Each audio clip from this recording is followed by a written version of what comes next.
Le gouvernement kényan a annoncé qu'il allait brûler une quantité record d'ivoire et de cornes de rhinocéros à la fin du mois prochain. Il a par ailleurs exhorté les détenteurs de trophées de chasse sauvage à se présenter pendant la période d'amnistie de 21 jours, décidée après l'importante prise d'ivoire de mercredi dernier à l'aéroport international de Nairobi.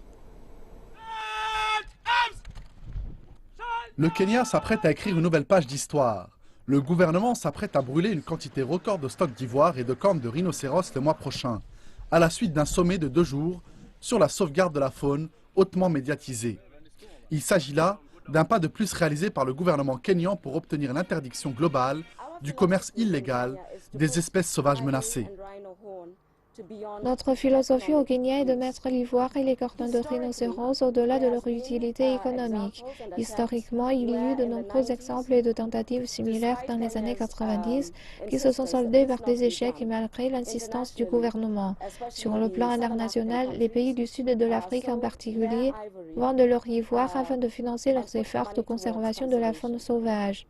Mais cela a en effet conduit à une croissance dangereuse de la demande en ivoire et en cornes de rhinocéros.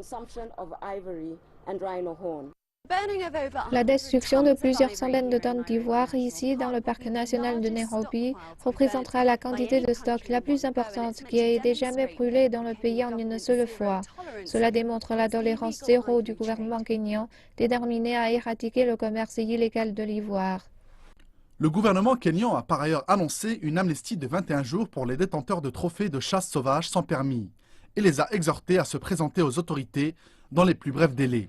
Le gouvernement espère ainsi récolter un large soutien de la population dans son combat contre le braconnage. Nous brûlons ces stocks publiquement. Nous aurions pu effectivement, à la manière des États-Unis, les détruire progressivement dans notre coin. Mais nous avons opté pour une voie publique afin d'envoyer le message que l'ivoire n'a plus de valeur. Les éléphants ont une chance car nous les défendons désormais et chaque Kenyan a son rôle à jouer pour protéger les éléphants du pays. Aucune annonce n'a été aussi cruciale pour le gouvernement kényan.